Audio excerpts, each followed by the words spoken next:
வணக்கம் மக்களே. நம்ம கார்த்திக் கதையில பிப்ரவரி 20 என்ன நடக்க போகுது அப்படிங்கறத பத்தி தாங்க இந்த வீடியோல இப்ப நம்ம பார்க்க போறோம். இந்த வீடியோவுக்கு மறக்காம லைக் பண்ணிக்கோங்க. நீங்க லைக் பண்றது தான் எங்களுக்கு அடுத்து வீடியோ போடுறதுக்கு ரொம்பவே இன்ட்ரெஸ்டிங்கா இருக்கும். ஸோ என்ன நடக்குது அப்படின்னு பார்த்துக்கிட்டிங்கன்னா, நம்ம ஹீரோ என்ன பண்றாருன்னா, எப்படியாவது உண்மையை கண்டுபிடிக்கணும் அப்படின்னு பரமேஸ்வரியை வச்சு பரமேஸ்வரி கொடுத்த ரிப்போர்ட்ஸை நேரா ஈஸ்வரி கிட்ட கொடுக்குறாங்க. ஈஸ்வரி அந்த ரிப்போர்ட்ஸை வாங்கி பார்த்துட்டு ரொம்ப ஷாக் ஆகுறாங்க. என்ன இது அப்படின்ட்டு. அப்ப ஹீரோ சொல்றாரு, அத்தை, இத்தனை நாளும் பாட்டி தான் காரணம் உங்க அம்மாவோட இறப்புக்கு அப்படின்னு நீங்க நினைச்சுக்கிட்டு இருந்தீங்க. ஆனா இதுல ரொம்ப முக்கியமான ஒரு உண்மை இருக்கு. உங்க அம்மாவோட இறப்புக்கு காரணம் வந்துட்டு அவங்க சாப்பாட்டுல ஏதையோ கலந்துருக்காங்க. அதனாலதான் அவங்க இறந்துருக்காங்க. அவங்க ஒன்றும் அதிர்ச்சியால அவங்க இறக்கல அப்படின்னு. இதை கேட்டதும் ரொம்பவே அதிர்ச்சி ஆகுறாங்க ஈஸ்வரி. இந்த ஒரு விஷயத்த அவங்களால ஏத்துக்கவே முடியல.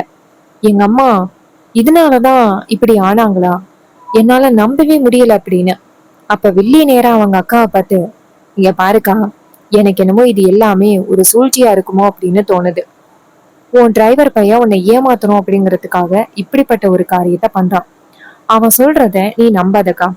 அப்ப ஹீரோ சொல்றாரு, இங்க பாருங்க, நான் ஏமாத்தணும் அப்படின்னு அவசியமே கிடையாது. சண்முகத்துக்கு ரொம்ப தெரிஞ்சவங்க தான் இந்த மீனாட்சி. இந்த வீட்டுல வேலை பார்த்துக்கிட்டு இருந்தாங்களே அவங்க அவங்க கிட்டதான் இந்த ரிப்போர்ட்ஸ் இருந்துச்சு. இதை கேட்டதும் வில்லிக்கு செம்ம ஷாக் ஆகுது. ஆகா, இத்தனை நாளும் இந்த வீட்டுக்குள்ளேயே நமக்கு எதிரிய வச்சுக்கிட்டு இருந்திருக்கமே அப்படின்னு அந்த வில்லிக்கு ரொம்பவே அதிர்ச்சியா இருக்கு. அப்ப ஈஸ்வரி நேரா அவங்கள பார்த்து, இங்க பாருங்க, இந்த ரிப்போர்ட்ஸ்ல இருக்கிறது உண்மையா? அப்ப பரமேஸ்வரி சொல்றாங்க, இங்க பாருங்கம்மா, இந்த ரிப்போர்ட்ஸ்ல இருக்கிறது எல்லாமே 100% உண்மை. இது மாதிரி அவரு என்னை அடிக்கடி சந்திக்க வருவாரு. நானும் அவரும் வந்துட்டு உண்மையான ஹஸ்பண்ட் அண்ட் ஒய்ஃப் கிடையாது. பட் அந்த டயத்துல எனக்கும் அவருக்கும் தொடர்பு இருந்துச்சு. அவர் என்கிட்ட இந்த ரிப்போர்ட்ஸை கொடுத்து, இது எப்படியாவது இது உரிமையானவங்க கிட்ட கொடுக்கணும் அப்படின்னு என்கிட்ட கொடுத்தாரு. பட் அவரால் கொடுக்க முடியல. ஒருவேளை எனக்கு ஏதாவது ஆபத்து வரும் அப்படின்னு என்கிட்ட முன்னாடியே சொன்னாரு. அப்ப நான் சொன்னேன், இது கொண்டு போய் உரிமையானவங்க கிட்ட கொடுங்க அப்படின்னு. ஆனா அவர் என்ன சொல்றாருன்னா, இதனால எனக்கு ஆபத்து வர்றதுக்கு நிறைய வாய்ப்புகள் இருக்கு. அதனால இப்போதைக்கு என்னால இதை கொடுக்க முடியாது அப்படின்னு அவரு ரொம்பவே ஸ்ட்ராங்கா சொன்னாரு. அதனாலதான் நானும் சரி அப்படின்னு சொல்லிட்டு அமைதியா இருந்துட்டேன். அப்புறம் திடீர்னு அவரு இல்ல அப்படின்னு எனக்கு ஒரு நியூஸ் வந்துச்சு. அதை கேட்டதும் எனக்கு ரொம்ப அதிர்ச்சி ஆகிட்டு, இதை யாருக்கிட்ட கொடுக்கணும் அப்படின்னு அவர் என்கிட்ட தெளிவா சொல்லிட்டு போகல. இது யாருக்கிட்ட கொடுக்கறதுன்னு தெரியாம நான் ரொம்பவே தவிச்சு போயிருந்தேன். அதுக்கப்புறம் தான் வந்துட்டு நான் தம்பியை சந்திச்சேன். தம்பி கிட்ட விஷயத்த சொன்னதோட அவருதான் என்கிட்ட இந்த கதை எல்லாத்தையுமே சொன்னாரு. இதனால 2 குடும்பமே பிரிஞ்சு போய் கிடக்கு 30 வருஷமா அப்படின்னு. அதை கேட்டதும் எனக்கு ரொம்ப அதிர்ச்சி ஆகிட்டு, சோ எப்படியாவது இந்த குடும்பத்தை ஒண்ணு சேர்க்கணும் அப்படின்னு நினைச்சேன். இந்த ரிப்போர்ட்ஸை எப்படியாவது உங்ககிட்ட சேர்க்கணும் அப்படின்ட்டு வந்தேன்.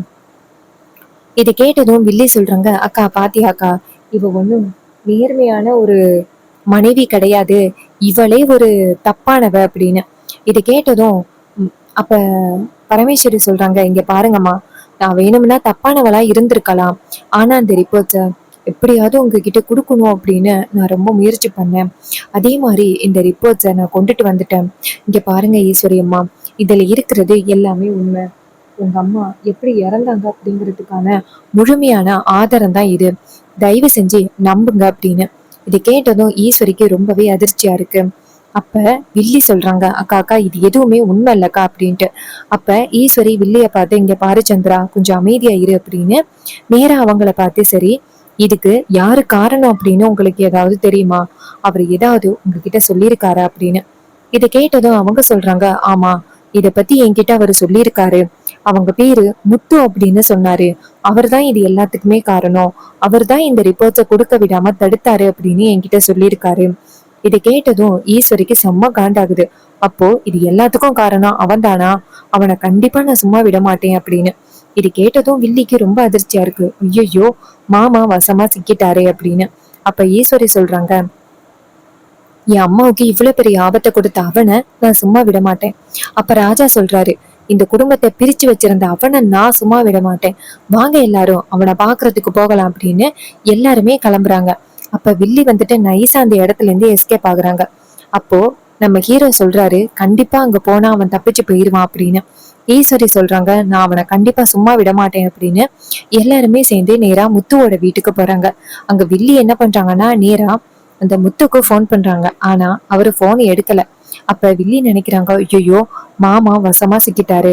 கண்டிப்பா அக்காக்காரிக்கிட்ட இருந்து இனிமே அவரு தப்பிக்கணும்னு நினைச்சு பார்த்தா கூட அவரால தப்பிக்கவே முடியாதே. இப்ப என்ன பண்றது அப்படின்னு ரொம்பவே பயத்துல இருக்கிறாங்க வில்லி. இன்னொரு பக்கம் ஈஸ்வரி வந்துட்டு நேரா, டேய் முத்து வெளியில வாடா அப்படின்னு சத்தம் போடுறாங்க. அப்ப முத்து வந்துட்டு, என்ன இது வெளியில சத்தமா இருக்கு அப்படின்ட்டு வெளியில வந்து கதவு திறந்து பாக்குறாங்க. அப்ப ஈஸ்வரி நிக்கிறத பார்த்துட்டு முத்து கேக்குறாரு, ஏ ஈஸ்வரி, இப்ப எதுக்கு நீ இங்க வந்து தேவையில்லாம சத்தம் போட்டுக்கிட்டு இருக்க அப்படின்னு. அப்ப ஈஸ்வரி சொல்றாங்க, ஏய் உன்கிட்ட நான் பேசுறதுக்கு இல்லடா, உன்னை டோட்டலா காலி பண்றதுக்கு வந்திருக்கேன். இதை கேட்டதும் அவரு சொல்றாரு, என்ன ஈஸ்வரி, தேவையில்லாம வந்து பிரச்சனை பண்றியா அப்படின்னு. அப்ப ஈஸ்வரி சொல்றாங்க, இங்க பாரு, நீதான் என் குடும்பத்துக்கு நிறைய பிரச்சனைகள் பண்ணியிருக்கிற, உனக்கு ஒரு முடிவு கட்டுறதுக்காக தாண்டா நான் இங்க வந்திருக்கேன் அப்படின்னு. இது கேட்டதும் அவரு ரொம்ப ஷாக் ஆகுறாரு. என்னடா இது, இவ இப்படி பேசுறாளே அப்படின்னு. அப்போ நம்ம பரமேஸ்வரி இருக்காங்கல்ல, யோ அந்த சிவகாமிக்கு நீ பண்ண அந்த துரோகம் இங்க எல்லாருக்குமே தெரிஞ்சிருக்கு. உன்னை காலி பண்ணணும் அப்படிங்கிறதுக்காக தான் நாங்க எல்லாருமே வந்திருக்கோம். இது கேட்டதும் முத்து ஷாக் ஆகுறாரு. அப்ப ஈஸ்வரி சொல்றாங்க, இங்க பாரு, எங்க அம்மாவை நீ என்ன பண்ண மரியாதையா சொல்லுடா அப்படின்னு. இதை கேட்டதும் அவரு ஷாக் ஆகுறாரு. ஆகா, சிவகாமி இப்படி இறந்தா அப்படிங்கிற விஷயம் இந்த ஈஸ்வரிக்கு தெரிஞ்சு போயிடுச்சு போலயே. அதான் இவ்வளவு கோவமா இங்க வந்திருக்காளோ அப்படின்னு பயங்கரமா பயத்துல இருக்கிறாரு அவரு. அப்ப நம்ம ஈஸ்வரி சொல்றாங்க, என்ன இப்படி பாத்துக்கிட்டு இருக்க, வெளியில வாடா அப்படின்னு கையில ஆயுதத்தை காமிக்கிறாங்க. ஆயுதத்தை பார்த்ததும் அவரு செம்ம அதிர்ச்சி ஆகுறாரு. அப்போ வில்லன் சொல்றாரு, இங்க பாரு ஈஸ்வரி, எதுவா இருந்தாலும் பேசி தீர்த்துக்கலாம், தேவையில்லாம இப்படி கோவப்படாத ஈஸ்வரி. அப்ப ஈஸ்வரி சொல்றாங்க, இங்க பாரு, எங்க அம்மாவை எதுக்காக எங்க அம்மாவோட சாப்பாட்டுல அப்படி ஒரு விஷயத்த கலந்த, என்ன காரணம் அப்படின்னு இப்ப சொல்ல போறியா இல்லையா அப்படின்னு சொல்லி கேக்குறாங்க. இது கேட்டதும் அவரு சொல்றாரு, இங்க பாரு, நீ நினைக்கிற மாதிரி எல்லாம் அப்படி எதுவும் கிடையாது. தயவு செஞ்சு அப்படியெல்லாம் நினைக்காத. இந்த டிரைவர் பையன் வந்து உனக்கும் எனக்கும் பிரச்சனையை உண்டாக்கி வரதுக்காக இப்படி பேசுறான். அவன் சொல்றதை நீ நம்பாத ஈஸ்வரி அப்படின்னு. அப்ப ஈஸ்வரி சொல்றாங்க, இங்க பாரு, எங்க அம்மா ரொம்ப பாவம், யாருக்கும் எந்த விதத்திலையும் துரோகம் நினைக்காதவங்க. ஆனா நீ அவங்களுக்கு இப்படி ஒரு பாவத்தை பண்ணியிருக்க. உன்னை கண்டிப்பா நான் சும்மா விட மாட்டேன் அப்படின்னு. இதை கேட்டதும் அவரு சொல்றாரு, இங்க பாரு ஈஸ்வரி, தப்பான முடிவை எடுக்காத அப்படின்னு. அப்ப ஈஸ்வரி சொல்றாங்க, நீ பண்ண வேலைக்கு நான் கண்டிப்பா உன்னை சும்மா விட மாட்டேன் அப்படின்னு ஆயுதத்தை காமிக்கிறாங்க.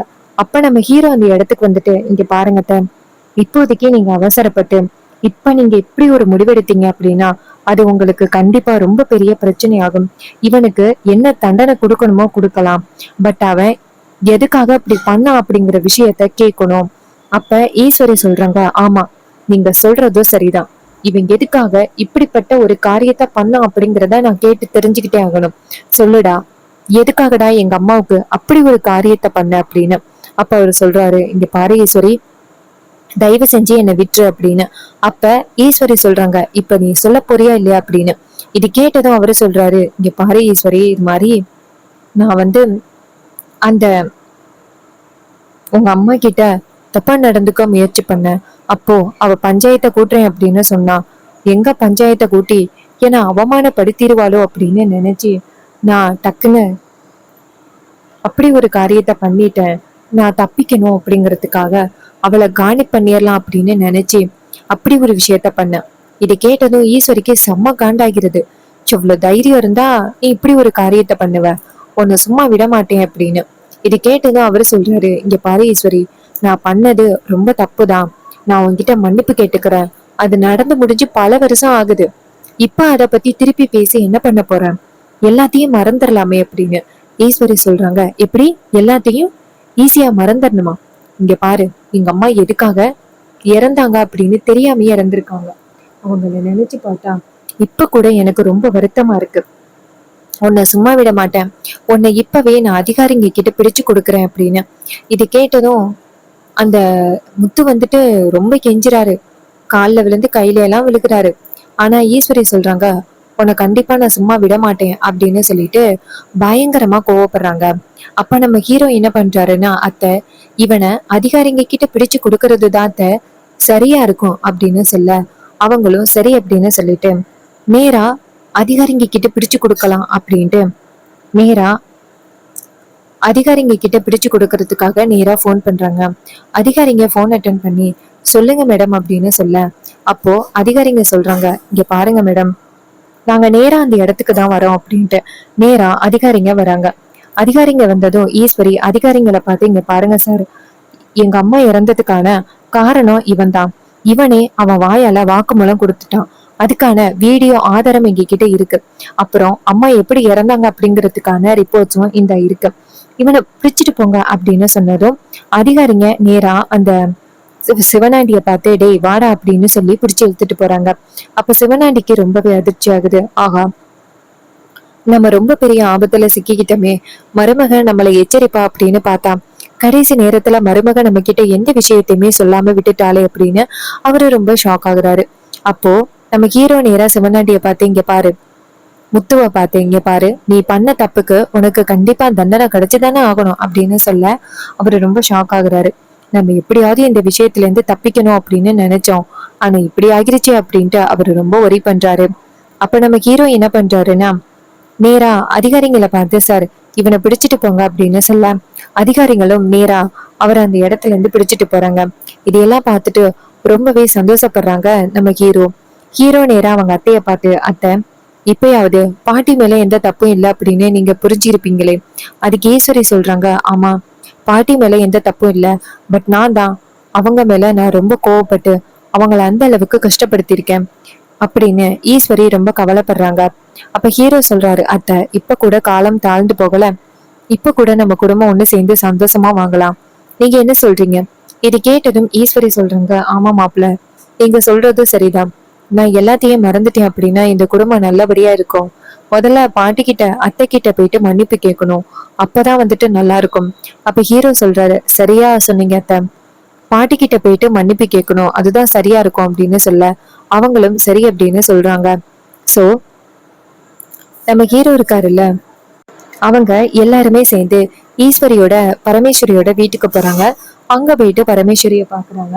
பரமேஸ்வரி வந்துட்டு எல்லாரும் வரத பார்த்துட்டு, என்ன எல்லாரும் ஒண்ணா வந்திருக்கீங்க அப்படின்னு கேக்குறாங்க.